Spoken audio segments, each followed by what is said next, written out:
En Uniminuto Radio, una voz. Son las 8 de la mañana, 12 minutos, de vuelta en la radio universitaria en Aquí Ahora de Uniminuto Radio. Nos encanta saludarles a través de nuestra cuenta en Twitter, @Uniminuto Radio. Como lo mencionamos al principio del programa, en la mañana de hoy nos acompaña el candidato presidencial Germán Vargas Lleras. Está aquí en las instalaciones de Uniminuto Radio, aquí en la calle 80 con Avenida Boyacá. Y por eso, querido Jaime, vamos a saludar al candidato en esta mañana. Sí, señor, 8 de la mañana y 13 minutos. El doctor Germán Vargas Lleras, logramos conseguir que viniera aquí a la cabina de Uniminuto Radio. Siempre su equipo nos había dicho que no querían por teléfono, que quería visitarnos, y por eso aquí lo tenemos desde el año pasado, que teníamos la invitación pendiente. Doctor Vargas Lleras, bienvenido a Uniminuto Radio, y pues, ¿cómo amanece el día de hoy? Bueno, mil gracias por esta invitación. Lo prometido es deuda, y qué grato que podamos compartir el programa de la mañana de hoy aquí con ustedes en Uniminuto Radio. Doctor Vargas Lleras, pues en primera instancia nos dijeron que podemos hablar de todo con usted sin ningún problema. Y correctamente correcto. Exacto. Lo primero es, dudas de mucha gente, es que pues usted fue ministro del Interior, ministro de Vivienda, vicepresidente del gobierno Juan Manuel Santos y ahora candidato. Y en la campaña y en los discursos que ha realizado, pues algunas pullitas y algunas quejas ha realizado sobre el gobierno de Santos. ¿Cómo tomó la decisión de ser presidente luego de haber estado más de 6 años bajo ese gobierno? Bueno, usted recordará que yo fui candidato en el año 2010. Y es muy razonable que ahora igualmente lo sea. Me he venido preparando a lo largo de todos estos años. Y semana a semana he puesto a consideración de todos los colombianos un programa de gobierno amplio, vasto, que permitiría tener grandes avances y logros en todos los sectores. No es extraño que esté presentando mi nombre, porque como ya se lo recordé, desde el año 2010 ha estado siempre a consideración en todos los eventos en que me ha sido dable proponer ideas, programas, que es una cosa de la cual espero que hablemos a lo largo de esta entrevista. Esas críticas que hace sobre la actual gestión del presidente Santos, ¿usted cuando estuvo en ese gobierno de pronto se las mencionaba al presidente y cómo las recibía él? Por supuesto, uno como miembro de un gobierno siempre debe tener un sentido autocrítico. Yo al interior de los consejos de ministros siempre expresaba las inquietudes en materia de políticas públicas o que no compartía o sobre las cuales tenía dudas. Lo hacía en la intimidad del gobierno. Pero ahora que me es dable formular avances, introducir correcciones a los temas que en cualquier gobierno fallan, las he puesto de manifiesto. Doctor Vargas Lleras, una de las preocupaciones, y nos encontramos aquí en Uniminuto, pues es la educación, ¿no? Y ese ciclo, ¿no? Educación y después empleabilidad. Y quizá ese ciclo que hay veces se ve interrumpido y bueno, frente a eso, una masa crítica de muchachos que salen a la vida laboral, ¿sí? Trabajo hay mucho, pero empleo no siempre. Frente a ese panorama, en el caso eventual que sea presidente bueno, usted me permite país, abordar dos temas de gran calado. Empleabilidad y educación. Sí. Hace ya algún par de semanas, en Manizales presenté lo que creo es avances para la educación. Empiezo por señalarle que el programa que más quisiera fortalecer es el programa que cobija a los niños de 0 a 5 años, lo que se ha denominado el programa 0 a 100. La primera infancia. Primera infancia. Ya tenemos 1.200.000 niños con cobertura integral, que por supuesto no es la tradicional que les brindaba el Instituto Colombiano de Bienestar. Por integral debemos entender salud, educación, nutrición y acompañamiento, que es propiamente afecto. Para llegar a la cobertura universal deberíamos ampliarlo, siquiera en un 50%. Tenemos hoy 2.500.000 niños en esa edad que merecen atención. Luego el programa de educación aborda los temas de preescolar, básica, donde aún hay 500.000 jóvenes en Colombia que no están escolarizados. Gran reto el que tenemos. En tercer lugar, todo el mundo comparte que hay que propiciar avanzar hacia la jornada única. Yo me comprometo a duplicar el número de alumnos. Que tiene que ver con la cobertura, pero frente a la calidad más de que la educación. cobertura, con la calidad. De Me acuerdo. comprometo a duplicar el número de niños que van a jornada única. Y para los oyentes es fácil explicar. La gran brecha se forma ahí.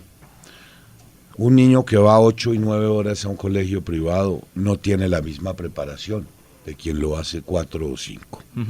Y luego tenemos el tema de la educación Que es superior. inequitativa, en efecto. Porque cuando los jóvenes vienen rezagados desde la educación primaria y luego la secundaria, difícilmente entran a las universidades y cuando lo logran, lo rajan. Además, hay que ampliar en 350.000 nuevos cupos la oferta en educación superior. De manera que no son pocos los retos que tenemos en esta materia. Y hablando de la pertinencia y de la calidad, me permito contestarle la segunda pregunta. Estamos preparando colombianos mal formados y en profesiones no pertinentes. Por eso hay que estrechar más el vínculo entre el sector productivo y el sistema educativo. Pero usted habla en sus propuestas sobre educación para el trabajo, ¿sí? Pero ¿dónde está la educación para la vida, digamos, el desarrollo de las artes, el desarrollo del ser humano como tal? El viernes pasado el cumplimiento de esas capacidades, como dice Amartya Sen, por ejemplo. El viernes pasado en Valledupar lancé el programa de cultura. Ahora se lo doy.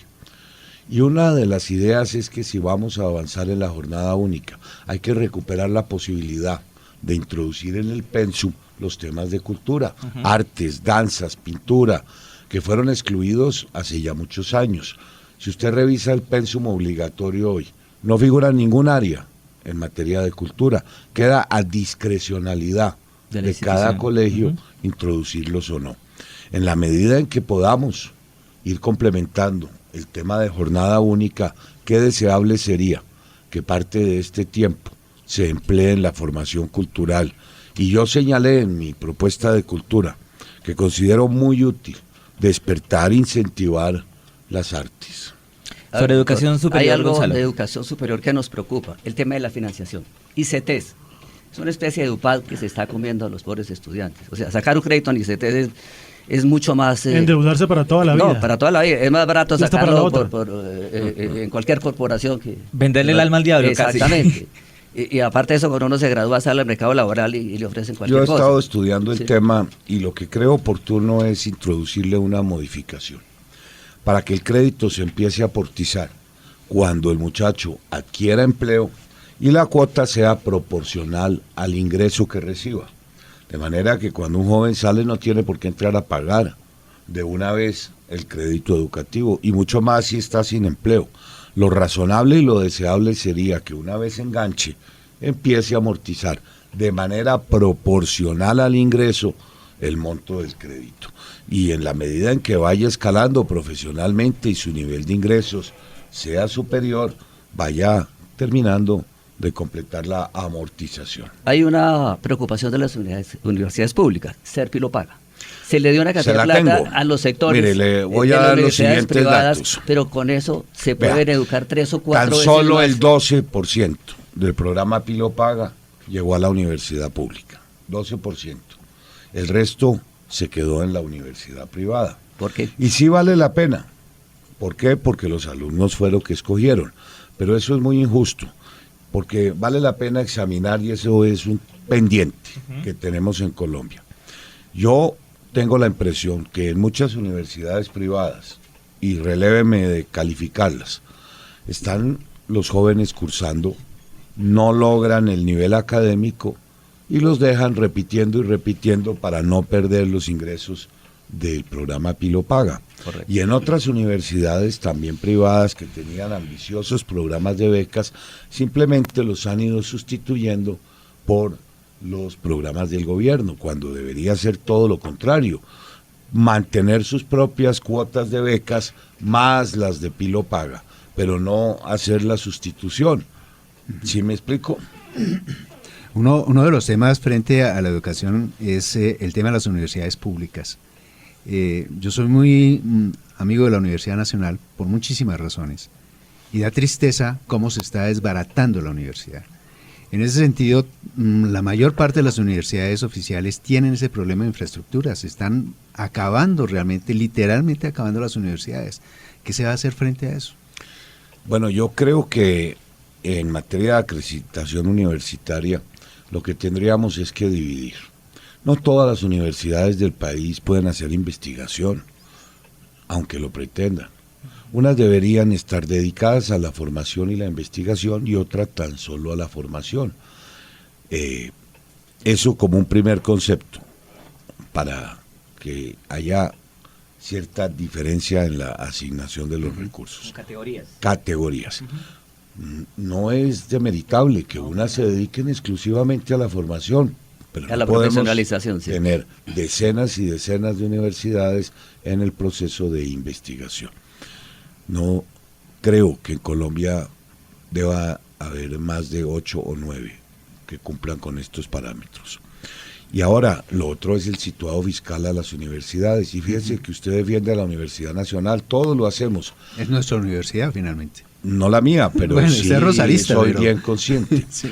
Pero fíjese que cuando usted va a todas las regiones del país, la cuota parte por alumno es muy distinta.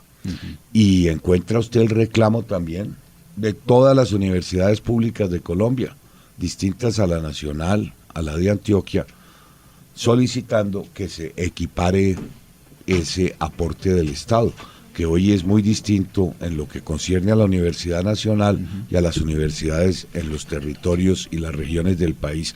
¿Habrá escuchado ese reclamo permanente? Sí. Otro tema preocupante, doctor Vargas, Colciencias, ¿qué va a pasar?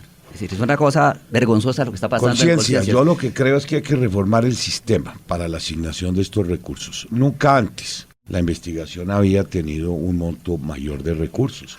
Recuerde usted que el 10% de todo el sistema general de regalías Sí, pero no se ve, no se evidencia. le fue En ciencia, asignado tecnología e a innovación. investigación. Pero montamos simultáneamente un sistema demasiado engorroso para la aprobación de los proyectos. También muchos de ellos están mal formulados.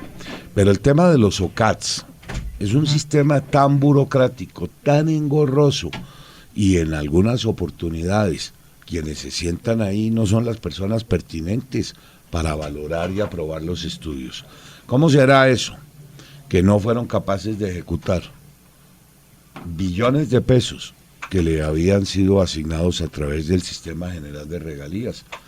Les tocó recientemente trasladar parte de esos recursos al programa de red terciaria. Estaban quietos, sin aplicar, sin ejecutar.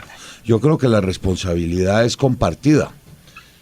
Unos, los que presentan los proyectos por la mala calidad de los mismos, pero también, como les señalo, el Estado peca porque creó un sistema tan complejo, tan burocratizado para el estudio y la aprobación de los mismos, que resultó que esos recursos fueron inasequibles. Es un verdadero desgaste. Estamos analizando el tema de educación. Educativo, sí. Y el ciclo completo, y como lo hablábamos anteriormente, tiene también que ver con el tema de empleabilidad, y es un tema que aquí las universidades pues como que nos preocupa todos los días, porque bueno, estamos formando muy buenos profesionales, trabajo hay mucho afuera, pero empleo no tanto, emprendimiento. En ese sentido, ¿qué hay que hacer? Tiene usted razón. El día martes lancé mi programa relacionado con el empleo y particularmente con el espinoso tema de las pensiones. Y sí, imagínese usted, el 60% del empleo en Colombia sigue siendo informal. Sí. Tremendo, tremendo, tremendo. No estamos además formando las competencias que el sector productivo reclama. Estamos formando jóvenes que salen y no tienen nada que ponerse a hacer porque no corresponde con la demanda de empleabilidad. En el gobierno, y usted lo verá en el documento que lanzamos, vamos a generar una política de empleo muy activa. No esperar que la economía crezca para que irrigue el empleo, con unas estrategias muy puntuales. El documento aborda los temas del empleo temporal. Y sí queremos dar un gran paso. La temporalidad en el empleo es connatural a algunos sectores, el agrícola, el turismo, que tiene estacionalidades, pero no son los únicos sectores. Hoy, ¿qué está ocurriendo? Que una persona de bajo ingreso, que está en el CISBEN, que goza de protección social, es muy difícil que se emplee de manera temporal para no perder esos beneficios que luego difícilmente recupera. Hemos propuesto que se avance aún en la temporalidad, permitiendo que los colombianos que están en esa situación no pierdan ningún beneficio, hasta que el enganche no sea con contrato de trabajo indefinido, que puedan ingresar a empleos temporales sin que tengan que sustraerse de los beneficios de que ya disfrutan. Son Y temporales. tan solo en la medida en que vayan adquiriendo contratos estables, entren al régimen contributivo. Esa se la menciono como una de las medidas que mucho contribuiría. Digamos, unos trabajos por temporadas, pero las otras temporadas, ¿qué propuestas No, hay? crear un sistema de activo de empleo. Es que mire, hoy en las plataformas, hoy con una política muy activa de empleo, poniendo en contacto al sector productivo con el sector de gente que está buscando empleo, se logra. Le voy a citar un ejemplo.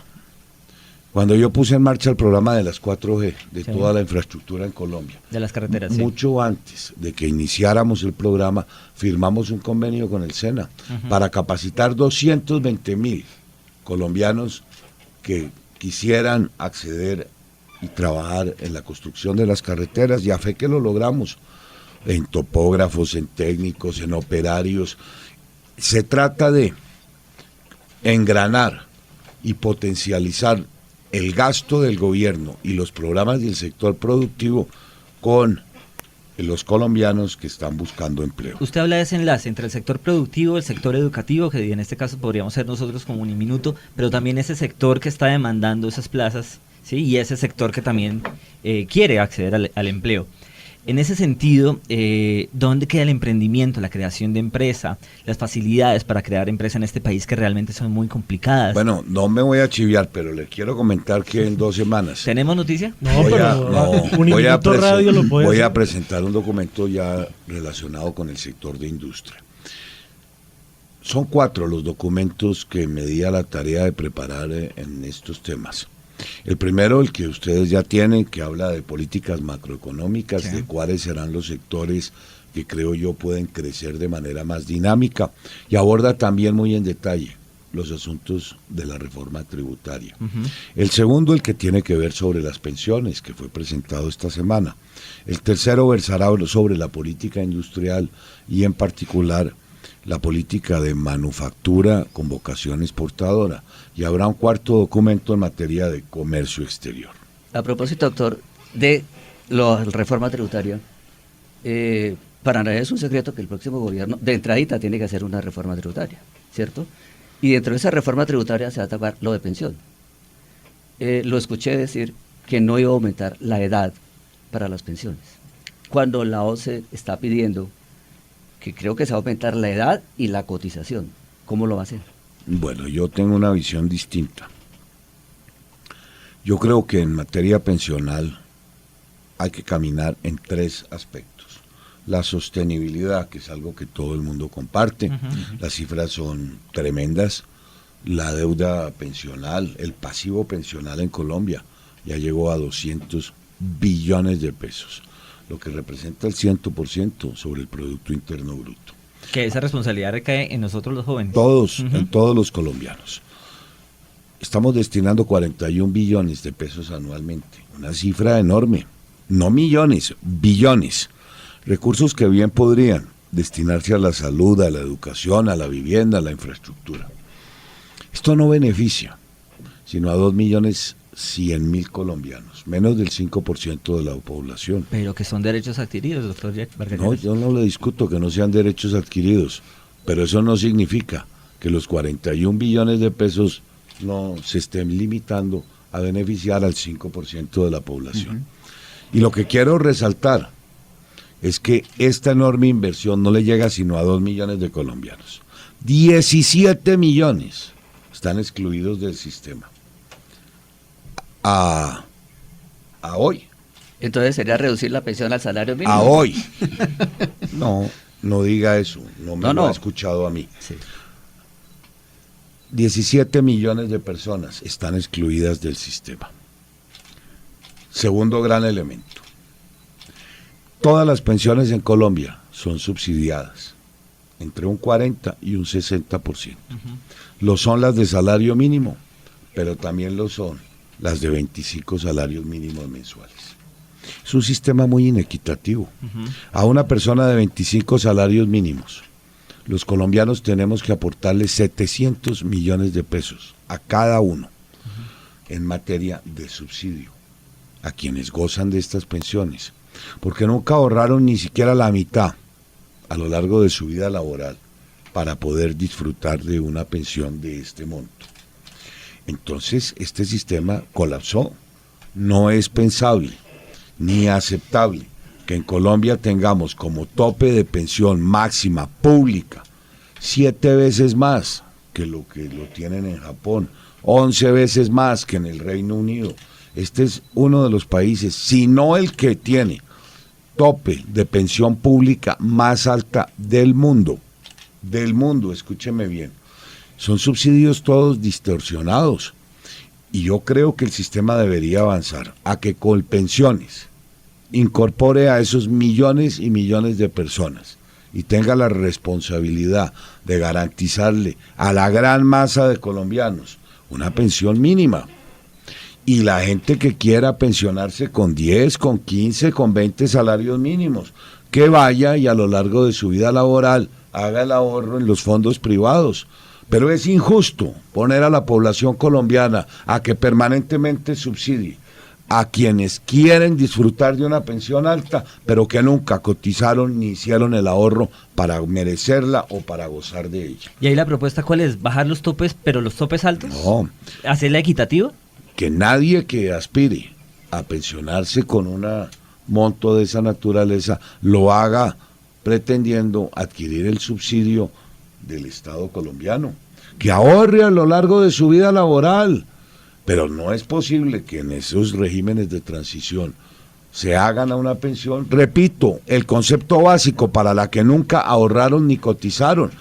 Son solo 2 millones de colombianos que gozan de este beneficio y 17 millones más están excluidos, y la tarea fundamental del Estado es avanzar a mayor cobertura y con mayor equidad. 3 principios guiarán esta reforma: cobertura, equidad y sostenibilidad.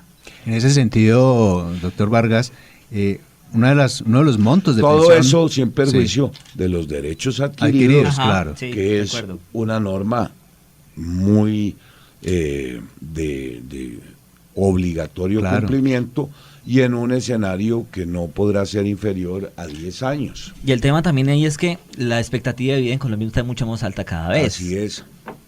Pero también es injusto. Mire, yo tengo 55 años. Vengo cotizando desde los 18 y lo cito como ejemplo. Y ya Usted que consiguió trabajo temprano. a lo largo de mi vida laboral, y saben que trabajaba en una revista haciendo periodismo. A lo largo de mi vida laboral yo ya tengo casi el doble de las semanas, que son 800. Y cada vez que me acerco a la posibilidad de adquirir una pensión, ya me han modificado el régimen 2 veces. Eso es muy injusto también. De manera que yo terminaré cotizando 3 veces el número de semanas, y cada vez que me aproximo me cambian las reglas del juego. Yo no estoy en ningún régimen de transición, como no lo está en la inmensa mayoría Es de cierto. los colombianos. sí. Jaime. 8 de la mañana, 37 minutos. Doctor Vargas Lleras, preguntarle también por temas de coyuntura que están sucediendo en nuestro país en estos momentos. Uno de ellos, y que está en auge por estos días, son las zonas de frontera por la situación con Venezuela. En primera instancia, ¿cómo ve la situación interna del país vecino? ¿Cómo ve la gestión de Nicolás Maduro?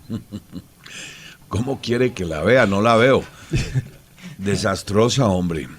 Mire, hace muchos años en Venezuela se impuso ese modelo populista y destruyeron al país, un país que era enormemente rico, acabaron con su aparato productivo. Difícilmente hoy un venezolano hace las 3 comidas. No quisiéramos que una cosa de esas ocurriera en Colombia. Pero yo veo que allá la receta que aquí nos quieren imponer triunfó. ¿En qué sentido? Acabaron con la institucionalidad, destrozaron y demeritaron a los partidos políticos, desacreditaron a toda su dirigencia y vendieron un programa, sueños y sueños absolutamente irrealizables.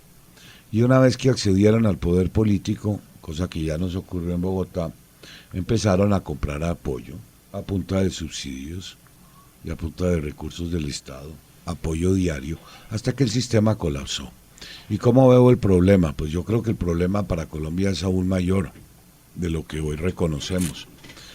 Yo estimo que la cifra de 500.000 venezolanos o venezolanos en el territorio nacional se quedó corta. No son menos de 850.000 ya las personas que nos han llegado. Y nos han llegado pues muy destacados profesionales, una gran masa de gente que demanda salud, educación, vivienda, servicios públicos, empleo. Pero también nos ha llegado gente muy malosa, muchos delincuentes. Mire usted la cifra que ayer señalaba el fiscal. Y uno lo ve, gente que ha venido a incrementar los indicadores en materia de inseguridad de manera grave. ¿Qué le podemos ofrecer a los venezolanos que vengan a Colombia? Pues yo creo que en algún momento nos va a tocar empezar a ejercer un mayor control. Ya usted empieza a encontrar irritación en muchas ciudades del país por la situación que se está presentando con ellos. No desconozco que no haya buena parte de los mismos tengan padre o parientes colombianos, son colombianos en la práctica. Toda la solidaridad para con ellos, pero hemos carecido de una política integral que permita aceptar esta realidad y reenfoque el tema. Veo hoy con satisfacción que el señor presidente y la canciller se desplazan a Cúcuta. Hoy, sí, esperemos que planteen alguna fórmula que nos permita mitigar el problema. ¿El gobierno ha manejado esa parte bien o cree que debe haber...? No la ha manejado, no ha tenido ninguna política que oriente el manejo del tema, pero no es fácil además proponer soluciones concretas. Tenemos una frontera totalmente porosa con 57 pasos fronterizos muy difíciles de controlar. Sí. En ese sentido, esta crisis venezolana no solamente ha afectado a Colombia, sino realmente al continente. Brasil tiene problemas, Ecuador están llegando una cantidad impresionante, Argentina están llegando venezolanos allí. A nivel continental, ¿qué se podría proponer para que se pueda ayudar a esta situación? Pues se podría proponer que el continente mismo contribuya a que termine esa dictadura en Venezuela. Eso sí sería la solución, que haya la solidaridad continental para que el gobierno del señor Maduro no siga recibiendo apoyo internacional. Esa sí es la verdadera solución, que termine esa dictadura y que todos los países emprendan la reconstrucción de Venezuela. Pero lo que está pasando en Venezuela no es culpa de los partidos. ADECO y COPEI que cayeron en la corrupción, que es exactamente lo mismo que ha pasado con... Sí, por eso le digo que es la misma receta, ¿sí? Pero con la diferencia de que uno sabe dónde termina eso, dónde empieza, pero no dónde termina. Aquí no tenemos, yo creo, un Chávez, pero sí nos están vendiendo el mismo modelo sin exculpar que se han cometido muy graves equivocaciones. En ese sentido, la historia de los partidos en Colombia, pues tuvimos ese bipartidismo que más o menos daba un horizonte, pero ahora con una proliferación de partidos que bueno, hoy son, mañana no, hoy aparecen, mañana no. La gente está muy desconcertada frente a los partidos, es decir, hace el tiempo, yo que ya tengo mis años, pues uno era o liberal o conservador y más o menos las líneas eran más o menos definidas.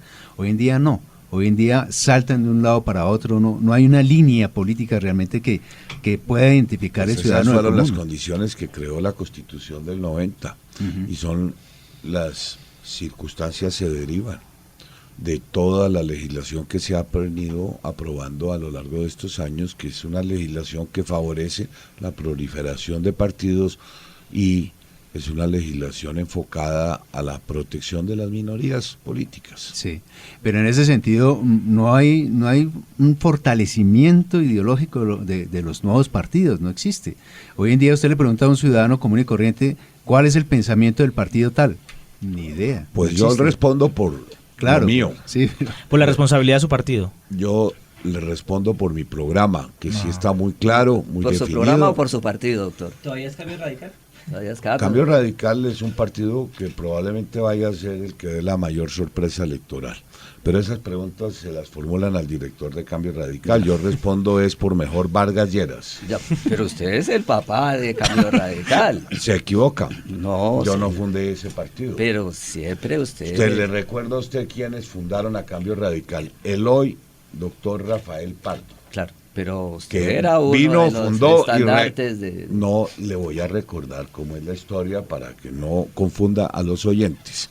Cambio Radical lo fundaron el doctor Rafael Pardo, la doctora Claudia Blum, el doctor Alfonso Valdivieso, Luis Guillermo Giraldo, para promover la candidatura del entonces fiscal Alfonso Valdivieso. Valdivieso, sí.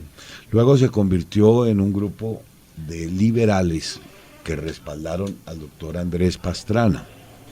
Yo no hacía parte de esa organización. Y luego esa misma organización respaldó al doctor Álvaro Uribe. Yo llegué varios años después,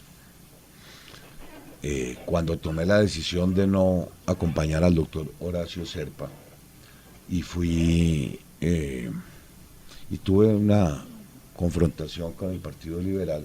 Me negaron el aval al no haber acompañado a Horacio Serpa, y para ese momento recibí la invitación de lo que entonces era Cambio Radical, pero fue varios años después de que se fundara.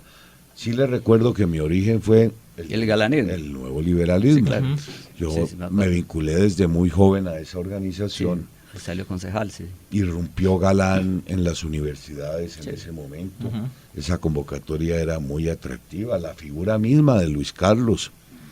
Y inicié mi carrera al lado de Galán. Para la muerte de Galán, yo era ya el secretario nacional del nuevo liberalismo. Me tocó vivir ese dramático momento en Soacha, a pocos pasos de él. Y luego, pues Galán ya nos había vinculado al proceso de consulta con el Partido Liberal. Cuando muere Luis Carlos, asume la dirección de la colectividad César Gaviria y me designa como su secretario general. Ya que hablamos Esa es la de historia. ya que Todo hablamos el de mundo cree Cambio que yo fui Radical. el fundador de Cambio Radical, y eso nunca fue así. Pero la candidatura del 2010 no se presentó este nombre de Cambio Radical. Sí, pero eso fue 15 años después, Ya. o 20 años después de Ya, que ya, fuera ya. fundado Cambio Radical. Después de, ya que hablamos de Cambio Radical Ahora y que hablamos que, de y que tiene un tema ahí de la grueso campaña de corrupción también y comprobada, o sea, tenemos un Kiko Gómez, tenemos una Oneida Pinto. Kiko ¿Cómo Gómez. toma usted distancia y cómo también muestra, pues, sí, no solo distancia, sino también como ese pudor que se requiere para el ejercicio político? Bueno, por eso tomé la decisión de inscribirme por firmas. Pero Déjeme terminar. ok. Y lo hice porque a mi candidatura me ha llegado el respaldo de muchos dirigentes políticos. Y han llegado después, de ahorita numerosos se partidos dio Cambio Radical. y de sectores sociales. Es una convocatoria mucho más amplia Ujú. que no le exige a quien quiera brindarme su respaldo que se tenga que ir a matricular a Cambio Radical, como lo es lógico. Además, el ejercicio mismo de la recolección de firmas nos fue de gran utilidad para hacer presencia, para estimular a los dirigentes a recorrer los diferentes departamentos. Aunque la registraduría invalidó muchas de todas las que se Le recogieron. invalidó el 60% de las firmas a todos quienes las presentamos. Ujú. No fui el caso. Sí, no, estoy diciendo a todos, Bueno. a todos los candidatos. Y para contestarle su pregunta, yo sí creo que la corrupción ha permeado a todos los partidos políticos, sin ninguna excepción. Claro, pero en este caso hablemos puntualmente de este Pues caso. hablemos de este caso. El señor Kiko Gómez hoy es el hijo, es candidato al Senado. Exactamente. Y lo es por opción ciudadana. Correcto. Fíjese cómo mutan, sí, es un poco lo que hablábamos ahorita con Carlos, con Cantor. ¿Mm? Sí, posiblemente sí. Candidato, pasando a otro tema, los diálogos con el ELN, que son diálogos bastante frágiles, se presentan diferentes hechos violentos en estos momentos en el país y por eso están como en conversaciones para retomarlos. ¿Cómo ve toda esta situación? ¿El ELN, cómo ve la actuación Pues de la veo ellos? muy mal. Ojalá que no sigan estimulando ese paro armado este fin de semana. Porque es muy grave que pretendan que las conversaciones se reinicien a punta de amedrentar al pueblo colombiano, de asesinar personas inermes, de seguir volando los oleoductos. No es la manera como van a doblegar a la nación para que esos diálogos se reinicien. De manera que hacen mal en preservar estas amenazas. Segundo, yo tengo la impresión de que estamos repitiendo lo mismo que ocurrió en el Caguán, que esos diálogos han sido un pretexto para fortalecerse militarmente en el territorio colombiano. ¿También con las FARC? Están ocupando territorios que anteriormente estaban en manos de las FARC. Y lo tercero que uno se pregunta, quisiéramos conocer cuál es la agenda de esa negociación, qué temas están abordando, porque yo tengo la impresión de que el piso con el cual se iniciaron esas negociaciones fue el acuerdo con las FARC. Muchos nos preguntamos a dónde van a llegar las mismas, qué pretensiones se están discutiendo. De manera que son tres elementos que yo creo que hacen difícil que se logre acuerdos a un inmediato. Si usted llega a ser presidente, ¿continuará con esa relación para poder tener diálogos? Dependiendo de lo que encuentre. Es que no conocemos qué es lo que se está dialogando, ni cuáles los asuntos que se están debatiendo. Y por eso le señalaba a usted que es importante conocerlos. Segundo lugar, no continuaría si ese diálogo no es sincero, si simplemente se está utilizando para fortalecerse militarmente en el país. Eso frente al... Tercero, no lo haría a punta de amedrentamientos como los que Sí. vienen teniendo lugar. Eso frente al ELN, con las FARC, ya está acordado. ¿Qué pasaría en el caso eventual de que usted sea presidente de Colombia? Pues nada, yo comparto la desmovilización de las FARC y comparto también la entrega de las armas. Sí les exigiría. Los pendientes, la JEP, la sí reparación. les exigiría que cumplan con no reincidir en la comisión de delitos. Eso de todas maneras. Y enfrentaría con mucha determinación a las hoy mal llamadas disidencias. Ujú. Porque a lo largo de todo el territorio nacional las estamos viendo. ¿Y de qué manera? Yo estuve hace pocos días en el Cauca. Todos los corredores cocaleros y de mayor producción de droga siguen estando en manos de antiguos miembros de esa organización, hoy disidentes. Lo vi en Toribío, lo vi en López de Micay. Se pregunta uno, yo mismo, ¿será que las FARC dejaron una retaguardia narcomilitar? Junto a ese tema del narcotráfico, esto se volvió global. ¿En qué sentido? Los mexicanos están aquí metidos. Las mafias mexicanas. Las mafias mexicanas, si no tildemos a los mariachis. La mafia mexicana está aquí metida, es decir, el tema se está desbordando a nivel continental. ¿Qué hacer frente a esto? Pues enfrentarlos. Mire, en primer lugar tenemos que reconocer que todo el programa de sustitución voluntaria de cultivos ha sido un gran fracaso. Yo fui ministro de Justicia en el año 2012, entregué el récord, 42.000 hectáreas de coca. Habíamos pasado a ser el tercer país, después de Bolivia y Perú. Y estábamos teniendo muy buen resultado. ¿Usted volvería a las fumigaciones? Es parte del componente que hay que revisar. Hoy estamos en 180.000 hectáreas. ¿Cómo se explica eso? Entendiendo lo que pasó con las fumigaciones, mucha gente y muchas personas en términos ambientales y en términos de la salud de estas comunidades. Mire, a esto se llegó por varias razones. Después de las diferencias que tuvimos con el Ecuador, una franja muy amplia de la zona limítrofe no ha podido volver a ser intervenida. Se llegó porque en los parques nacionales ha crecido el consumo a 14.000 hectáreas, el cultivo. Se llegó porque en las zonas en las cuales hacía presencia las FARC durante todos los años de la negociación, se bajó la intervención del Estado.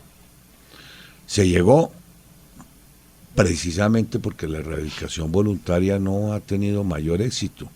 Las metas nunca se cumplieron. Yo vi hoy una información en el periódico que no es cierta. No han sobrepasado las 4.000 hectáreas erradicadas voluntariamente. O sea, no son las 50.000 de las que habla el ministro. No, Sí. No son. una pregunta Final. final. Dos últimas. Pero nos no, agrada mucho una. tenerlo acá, Encuestas. doctor Galleras. Encuestas. Un hombre que estuvo 7 años en el gobierno pavimentando su campaña con todo a su Aventando favor. mi campaña no.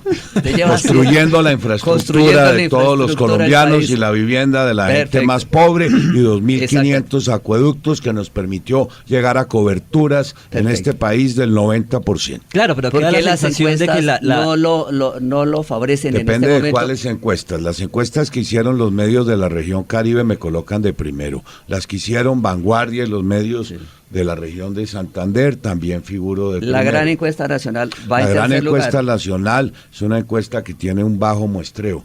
¿O usted cree que con 200 encuestados en todos los 8 departamentos de la región Caribe, menos de 20 por departamento, es una muestra?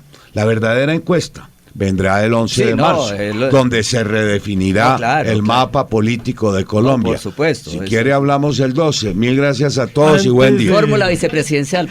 ¿Cuál? ¿Qué va Todavía a no ser? da el nombre. ¿No? Es prematuro, gracias a todos.